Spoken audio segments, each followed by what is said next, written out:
Hello everyone, मैं विकास। चलिए आज आपका हिंदी व्याकरण में जो टॉपिक है, अगला जो टॉपिक है, नया टॉपिक है आपका संधि। और इस टॉपिक से आपके एग्ज़ाम में करीब 2 या 3 प्रश्न आने अनिवार्य होते हैं। चलिए समझते हैं संधि कहते किसे हैं और किस प्रकार से इसके जो प्रश्न हैं आपके एग्ज़ाम में बन सकते हैं वो भी हम देखेंगे। और संधि कैसे पहचानते हैं, उनके संधि विच्छेद कैसे करते हैं वो भी हम ट्रिक के माध्यम से समझेंगे। ठीक है, चलिए देखते हैं। संधि, बात आती है आखिर में संधि कहते किसे हैं। ठीक है, तो दो वर्णों के मिलने से जो विकार होता है, विकार मीन्स होता है परिवर्तन, तो 2 वर्णों के मिलने से जो विकार या परिवर्तन होता है उसे क्या कहते हैं? संधि कहते हैं। क्लियर हुआ? संधि आपकी 3 प्रकार की होती हैं। कितने प्रकार की होती है? जब भी एग्जाम में पूछा जाए कि संधियां कितने प्रकार की होती हैं, तो संधियां आपकी 3 प्रकार की होती हैं। कौन कौन सी? एक होती है आपकी स्वर संधि, व्यंजन संधि और विसर्ग संधि। स्वर संधि, व्यंजन संधि और विसर्ग संधि। स्वर संधि क्या होती है? जब स्वर के बाद स्वर आए या 2 स्वरों के मिलने से जो विकार या परिवर्तन होता है उसे क्या कहते हैं? स्वर संधि कहते हैं। और व्यंजन संधि किसे कहते हैं? जब व्यंजन के बाद स्वर या व्यंजन आए तो उसे क्या कहेंगे? व्यंजन संधि कहते हैं। और विसर्ग संधि किसे कहेंगे? जब विसर्ग के बाद स्वर या व्यंजन आए तो वहां पर क्या हो जाएगा? दोनों के मिलने से क्या होगा? आपकी विसर्ग संधि। क्लियर हुआ? तो संधियां 3 प्रकार की होती हैं, स्वर, व्यंजन और विसर्ग। स्वर में क्या होता है? 2 स्वरों के मिलने से जो विकार होता है उसे स्वर संधि कहते हैं। व्यंजन संधि में क्या होता है? व्यंजन के बाद स्वर या व्यंजन आए तो उसे हम क्या कहेंगे? व्यंजन संधि कहेंगे। और विसर्ग में क्या होता है? विसर्ग के बाद स्वर या व्यंजन आए तो उसे विसर्ग संधि कहेंगे। ठीक है, चलिए अब समझते हैं स्वर संधि। ठीक है, सबसे पहले हम स्वर संधियों के बारे में समझेंगे। आखिर स्वर संधि कहते कैसे हैं, ये कितने प्रकार की होती हैं, क्या क्या इनके नियम हैं, वो हम सभी देखेंगे। चलिए बात आती है स्वर संधि। तो जैसा कि मैंने बताया, स्वर संधि किसे कहते हैं? 2 स्वरों के मिलने से जो विकार होता है उसे क्या कहेंगे? स्वर संधि कहेंगे। स्वर संधियां आपकी कितने प्रकार की होती हैं? 5 प्रकार की होती हैं। हमेशा याद रखना कि स्वर संधियां कितने प्रकार की होती हैं, तो वो आपकी 5 प्रकार की होती हैं। कौन कौन सी? सबसे पहले हम बात करेंगे दीर्घ स्वर संधि। अब दीर्घ स्वर संधि में क्या होता है? ह्रस्व। ह्रस्व का मतलब होता है छोटा, दीर्घ और दीर्घ का मतलब होता है बड़ा। ह्रस्व या दीर्घ के बाद ह्रस्व या दीर्घ क्या है? आ, ई, उ। अब ह्रस्व या दीर्घ, इनमें में से चाहे ह्रस्व आ जाए या आपका दीर्घ आ जाए, या ह्रस्व ई हो या फिर दीर्घ ई हो, या ह्रस्व उ हो या फिर दीर्घ उ हो, या फिर ह्रस्व ऋ हो या दीर्घ ऋ आए, तो दोनों के मिलने से क्या बनेगा? दीर्घ ही बनेगा। क्या बनेगा? दीर्घ ही बनेगा। जैसे आ ह्रस्व है, इधर भी ह्रस्व है, इधर भी ह्रस्व है, तो दोनों के मिलने से बनेगा क्या? दीर्घ आ ही बनेगा। एक तरफ ह्रस्व आ है, एक तरफ दीर्घ आ है, तो दोनों के मिलने से क्या बनेगा? दीर्घ आ ही बनेगा।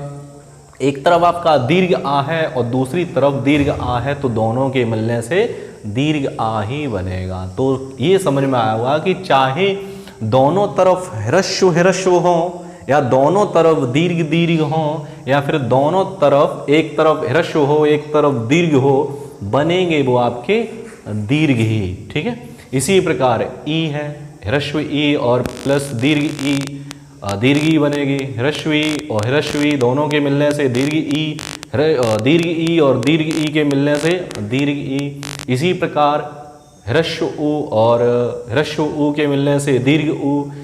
इधर भी आपका दीर्घ उ के मिलने से दीर्घ उ ही बनेगा। इधर आपका दीर्घ उ और प्लस ह्रस्व उ दोनों के मिलने से आपका दीर्घ उ ही बनेगा। क्लियर हुआ?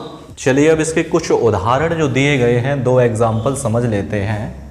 जैसे लिखा है पुष्प प्लस अवली।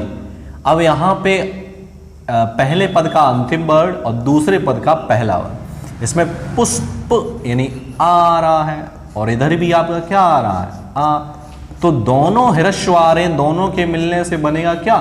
दीर्घ आ, तो क्या हो जाएगा इसका यहां पर पुष्पावली। क्या बन जाएगा, यहां से आपका ह्रस्व आ हटेगा, दोनों के मिलने से दीर्घ बनेगा, तो यहां पे दीर्घ की मात्रा आ जाएगी, तो पुष्पावली। इसी प्रकार है नदी यानी ई, और इधर भी आपका क्या आ रहा है, ई, दोनों के मिलने से क्या बनेगा, दीर्घ ई, तो क्या हो जाएगा आपका यहां पर नदीस। ठीक, इसी प्रकार इसके कुछ और भी उदाहरण दिए गए, जैसे हिमालय, विद्यालय, हरीश, बधूत्सव। यानी इसकी ट्रिक है पहचानने की। अगर सीधे सीधे आपको एग्जाम्पल दिया जाए, बताइए इसमें कौन सा स्वर है, तो आप क्या करेंगे, अगर जब भी दीर्घ आ, दीर्घ ई और दीर्घ उ, अगर इनकी मात्राएं आए तो वहां पर आपका क्या हो जाएगा, दीर्घ स्वर संधि हो जाएगी। क्लियर है। अब नंबर दूसरा देखते हैं, नंबर 2 है आपकी गुण स्वर संधि। गुण स्वर संधि में क्या होता है, जब आ या आ के बाद ई आए तो क्या बन जाएगा, दोनों मिलने से ए बनेगा। जब आ या आ के बाद उ या उ आए तो दोनों के मिलने से क्या बनेगा, ओ बनेगा। जब आ या आ के बाद रि आए तो क्या बन जाएगा, अर। यानी अब जैसे ये लिखा हुआ है आपका आ के बाद अगर ई आए, या फिर दीर्घ आ के बाद भी आपकी दीर्घ ई आए, बनेगा हमेशा क्या, ए ही बनेगा। चाहे इन दोनों में से कोई हो या इन दोनों में से कोई भी एक हो, और इन दोनों में से कोई एक के बाद अगर मिल के आपस में क्या बनेंगे, वो ए ही बनेंगे। इसी प्रकार इन दोनों में से कोई एक हो या इन दोनों में से कोई भी एक हो, दोनों के मिलने से बनेगा क्या, आपका ओ बन जाएगा। इधर भी आपका क्या है, इन दोनों में से किसी एक के बाद अगर रि आए तो क्या बन जाएगा, आपका अर बन जाएगा। उदाहरण समझते हैं, आपका लिखा हुआ है उपधन इंद्र, उप यानी आ रहा है और इसके बाद क्या आ रहा है, ई आ रहा है, तो दोनों के मिलने से क्या बनेगा, ए, तो यहां पर क्या हो जाएगा, उपेंद्र। ठीक है। इसी प्रकार ये चंद्र आ रहा है, उ आ रहा है, उदय, तो क्या हो जाएगा आपका ये चंद्रोदय।